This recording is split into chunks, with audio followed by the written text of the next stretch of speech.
Okay, we're going to get started.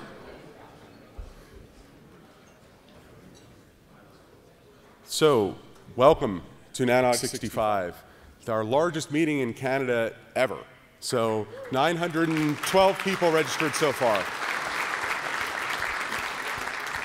The number's probably going to be revised upward. I wouldn't be surprised if we see 1,000 by the end of the meeting, which is crazy. Our last meeting in Canada, I believe, Vancouver, was very, very large at the time. It was 700 people, and we thought that was an insane number. We thought, hey, this is peak NANOG. We're never going to see that again, and here we are with almost 1,000 people.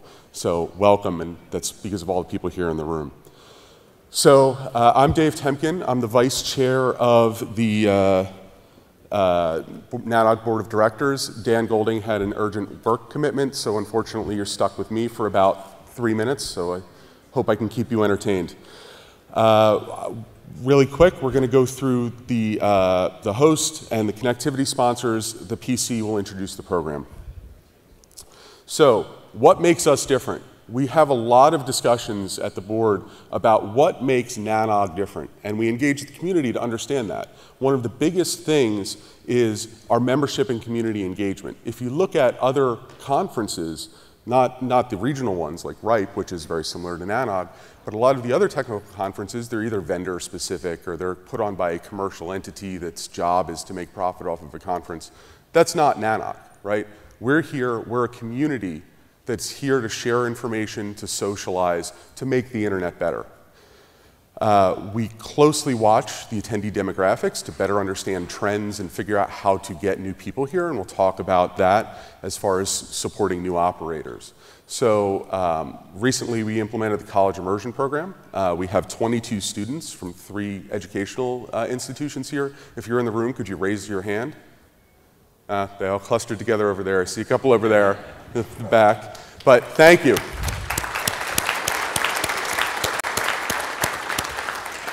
They're here to find out what makes this group so cool, right? What we do is so important to the internet. It's not as flashy as an app on a phone. It's not some cool new site. It's not some cool new e-commerce platform. But without us, none of that works. And so they're here. Please introduce yourselves to them. They're here to learn. They're here to get involved with the community. Fellowships, always still available. We have 2 here on the Postel. So I don't know if they're in the room or not. If you could raise your hand. There's C in the back there. So thank you very much. And 1 for the ABBA Memorial. So if you're here. Okay. So I don't see you. But anyway, extremely important to continue to bring new people into this community. That is what keeps it vibrant. That is what keeps us current. As I mentioned, we're a neutral conference. The people who are here, the people on the board, the people on the program committee are doing this to build this community. They're not here to make money, right? They're not employed by NANOG. We have a small group of employees that quote unquote keep the lights on and do a phenomenal job of doing that. But at the end of the day, the people who put this program together are volunteers, and they're not from sponsors, and they're in no way affiliated with them. We do have great sponsors, though, and I'd like to thank Resolve for the social last night. They did a phenomenal job for, we never thought this meeting would be that big, and they managed to get us all in there and feed us some great food and some great alcohol. So thank you very much to Resolve.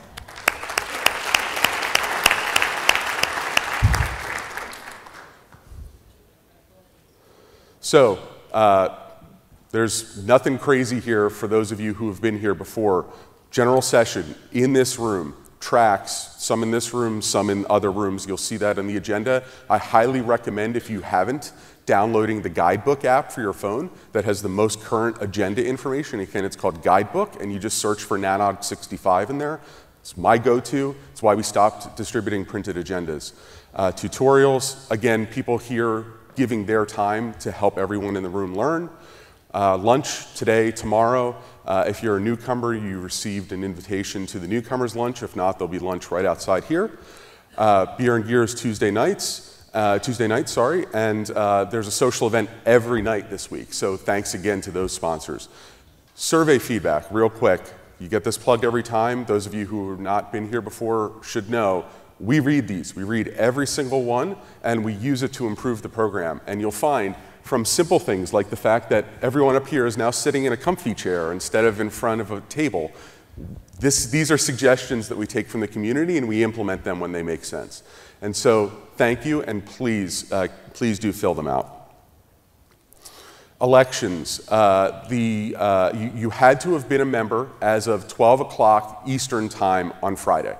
So we'd love to have you join as a member now, but if you did not join as a member, you cannot vote in the elections until next year. You'll vote once, and once only, for the 3 open board of directors positions and an important bylaws change.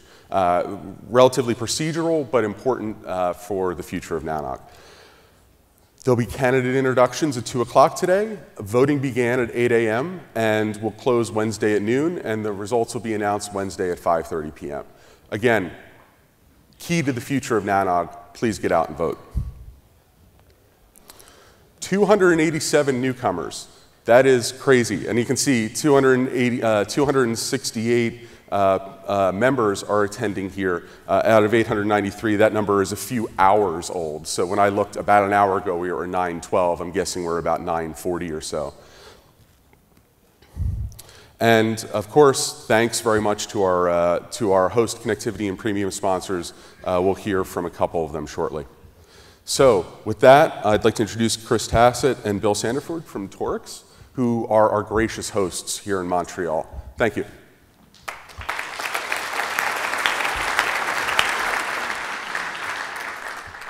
Good morning, everyone. For those of you that don't know me, my name is Bill Sandiford. I'm the Executive Director of TorIX. With me is Chris Tacit, who is the new President of TorIX and who I'll introduce in a moment. Before I get to that, I want to welcome everyone to NANOG and talk about a little event that we had yesterday. So some of you may not know, but we had a train social that brought 50 people to NANOG from Toronto. If you were on the train with us yesterday and you're in the room, raise your hand. Good to see everybody here again. This was an interesting event. We had about a 5.5-hour journey that left Union Station yesterday at 11:30, and 45 minutes into the event, by the time we hit Cobourg, Ontario, we had already completely emptied the train of booze. There was none left. Yeah. Good work, guys. We managed to call ahead to Kingston, Ontario, get them to reprovision the train. We had 8 pizzas delivered, 100 chicken wings, garlic bread, cheese bacon, all delivered to the train while it was en route. We had a good time, and thanks to everybody who participated. We've thrown a few pictures of the event into the slides here this morning, and I think everybody had a pretty good time. There's been a little bit of a change in the organizational structure at the Toronto Internet Exchange, and effective October 1st of this year, we have a new president. And that's the gentleman to my left, your right, Chris Tacit. Don't worry, for those of you that know John Nister, we're not letting him go anywhere, but for those of you that don't know, he's an expecting father within the next couple of weeks. So he's decided to take a step back and focus more on the operational aspects of the exchange and leave the day-to-day and administrative stuff on to other people. So with that, I'd like to introduce Chris Tacit, TorIX's new president, to come up and just say a few remarks. Thank you very much. Thanks, Bill. So I just want to let you all know a little bit about TorIX, those of you that may not know as much. So it's a peering exchange in Toronto, 204 active peers, all various speeds right now. We reached a peak recently of 188 gig and expect to have over 200 by year end. We've got state-of-the-art equipment and services, and 2 locations, one at 151 Front Street in Toronto, and another location which will be rolled out very soon in a close-by location at Front in Parliament, which is called TR2. We have 7 board members who are elected, have staggered terms. If you're on the board of TorIX, can you stand up for a minute and let everybody see you? John's over there, I see, and we've got a few other people here. Scott, Stephen, can't see very well there. Hi, Gabe. Thank you all. We also have, perhaps most importantly, a dedicated 6-member volunteer team that works around the clock, and I really do mean around the clock, because I'm on the mailing list, and at all hours of the day or night, you'll see them solving problems and dealing with issues to make sure that everything keeps running smoothly, and they're building our new infrastructure out as we go along. So those of you who are volunteers, if you could stand up as well and get recognized, I'd really appreciate that. Thank you very much. And very importantly, especially from my perspective, given the workload in this organization, is that we have Bill Sandiford this year as our new executive director for the first time, our first staff member. And we're very happy to have him, and he's been terrific in helping us do a lot of administrative and management work. So it makes our job on the board a lot easier. And I can tell you that in connection with this event, he's gone way above and beyond the call of duty to make it run smoothly. And on that note, I'd also like to thank Samir Kosla and Heather Fiorino. I don't know if they're in the room, but if you are, please show yourselves, who have helped to organize our event tonight, our social event tonight, which I hope you'll enjoy. Whoops, going backwards here. So the message is simple that we have. If you're not connected yet, you should be. And if you're ready to connect, contact us at the email address indicated.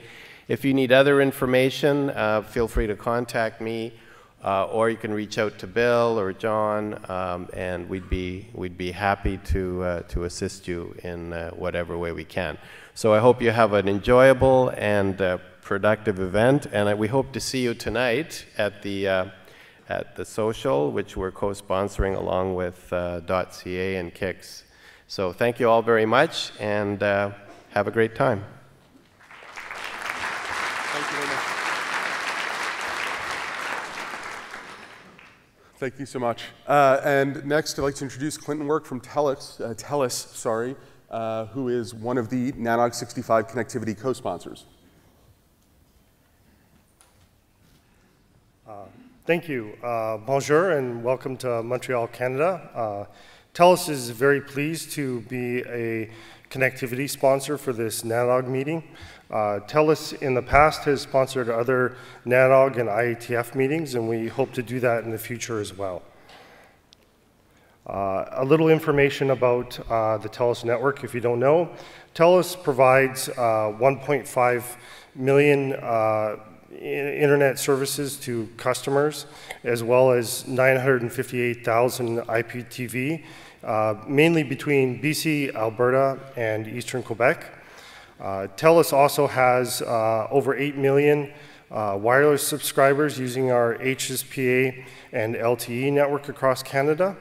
TELUS internet and data services are built across our 100 gig E MPLS core, which is built using TELUS's WDM transport network.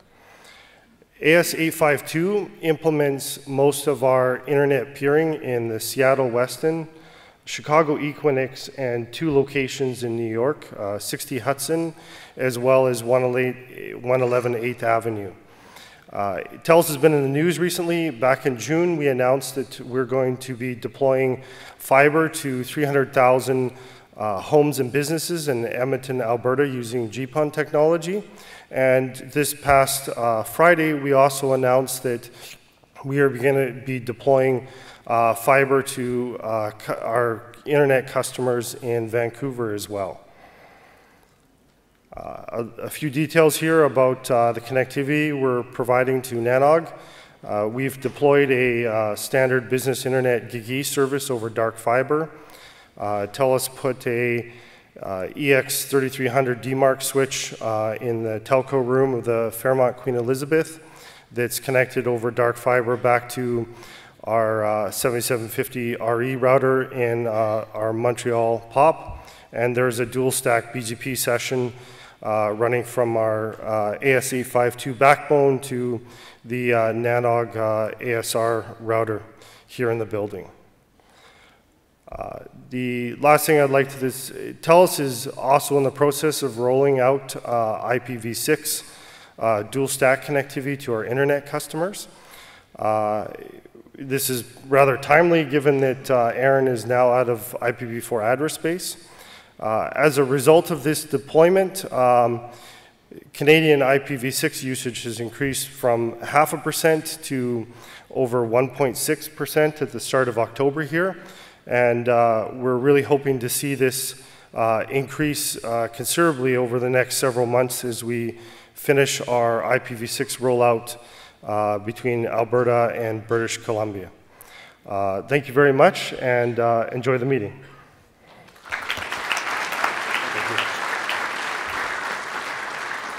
Oops. So, and now from Videotron, Philippe Couture. Philippe. Again, co-sponsor Connectivity. There you go. Bonjour Montréal, bonjour NANOG. Alors au nom de Videotron, c'est pour moi un grand plaisir et privilège de vous souhaiter la bienvenue à cette 65e conférence de NANOG. Good morning and welcome to Montreal. Videotron is proud to be a connectivity sponsor to this 65th NANOG conference. Montreal is a vibrant, bilingual city, and I hope you get to experience some of it through the socials and this great location we have downtown. As a wholly owned subsidiary of Québécois Media, Videotron provides television, internet, telephony, and mobile services to a large majority of the Quebec population, as well as to its large, medium, and small businesses. Videotron has been ranked as the most admired telecommunications company in Quebec for the last 10 years in a row. From its cable roots in Montreal more than 50 years ago, Videotron has grown to become a true quad-play operator with almost 1 million 4G and LTE customers in only 5 years, as well as more than 1 million television, internet, and telephony customers.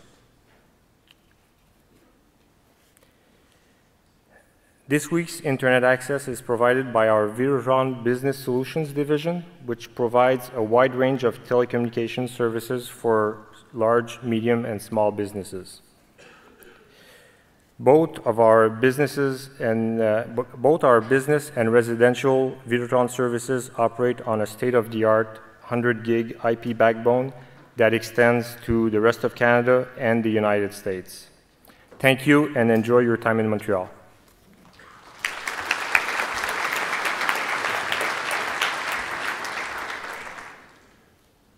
Okay, and finally for me, it's my pleasure to introduce Tony Tauber, who's the chair of the program committee. He's going to tell you about A, the program committee, B, the excellent program that we have today, and introduce our keynote speaker. Some of you who are familiar with the elections process may ask, why was there not a call for volunteers for the program committee during this time? Because normally there is in the fall. We decided to move that to be the winter meeting. There's a lot of turnover that goes on during a board election, and then the board's responsibility is to pick the program committee. In order to allow for more continuity between board and program committee, we felt it was best to shift that forward.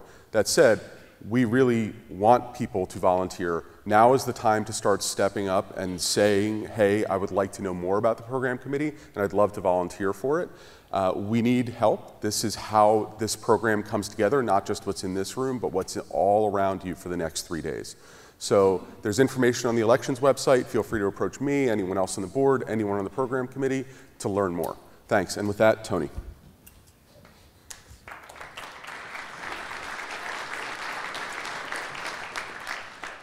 Thanks, Dave. As Dave said, the program committee selection will be getting off the ground soon, and I can say that as I've been on it for 4 years now, and as the vice chair and chair, it's a great opportunity to get to know more people through the industry, to work on some other kinds of skills, and really show other people what you can do. So these are the folks that I have the pleasure of serving with on the program committee, and will be, a number will be up for reselection, and some are terming out. So we'll definitely have room for some new members. So as part of this, in the last year or two, we've been respecifying new program committee tool, and which helps us manage our process, and we've even gotten some automation that feeds stuff through there to the agenda directly and into Guidebook. Occasionally there are little glitches or irregularities, so please give a little bit of patience, but if you do notice something, you can send a note to nanog-staff@nanog.org to see, if you've noticed some inconsistency and want to make sure somebody knows about it. The agenda icon notation, so in this room, the sessions are generally webcast and archived. Most other sessions will be video recorded and archived. There are a few different exceptions, but in general, that's what's going on, and expect that if you go to the mic, you'll be part of the record. That's usually a good thing, so think about what you're going to say. Tomorrow there'll be, this afternoon there will be some tracks. Tomorrow also tracks and tutorials. Just making a note that there's a hands-on tutorial tomorrow in this room on net DevOps, and it's not required that you do the hands-on piece, but if you are interested there, you might want to look at it before you walk in, because there's a little bit of preparation. Inside the abstract, there's a URL that gives some instructions. If you have questions, you might email the NANOG PC at nanog.org, and we'll try and direct you to the right place. Peering track and peering personal. So, okay, this was a change that we made the last meeting for the first time, and we're continuing. So if you're a longtime NANOG attendee or haven't been here in a while, this may catch you by surprise. So the peering track is going to be on Wednesday afternoon, as it has been for some time. What's different now is that we don't do the peering personals, which was a long-time feature of the peering track, where people get up and say, I'm from such and such a AS, and I'd be interested in talking to people about interconnection, or I run such and such an exchange, and I'd be, and this is something about our exchange and how to get there. Instead, that'll be this afternoon in what's called the peering personals or peering social, which is at 5:15, I believe. We should double check the agenda specifics, and that's what will be going on there. And just general reminders: breaks and espresso bar are outside. Breakfast and lunch are also outside in the Hashalaga rooms. I guess they're the ones along this hallway. For QA and microphone, please speak up clearly. Don't just make a statement. Try and ask a question. Be respectful. State your name and affiliation, and realize, obviously, that it reflects on you. So best behavior. I don't expect anything less. As Dave mentioned, we have these surveys that are very helpful to us in the program committee to get your feedback on the program, what you liked, what you didn't like, what you thought needed improvement. Please be respectful there as well, not just say something disparaging. Constructive criticism is always what's useful. There's some surveys that are also more general, not about the program, about how was the venue and all that kind of stuff. So if you could please attend to those to help give you incentive. We are we have some prizes. There'll be drawings for survey participants, and they'll be given away on Tuesday for the Monday surveys, Wednesday morning for the Tuesday surveys, and then Wednesday afternoon for the Wednesday surveys. So we'd encourage you to fill those out, and thank our prize sponsors for providing those. And I think now it's time for me to say everyone from here, including me, will depart, and we can invite Jack Waters, who is the CTO of Level 3 Communications, to provide our keynote address.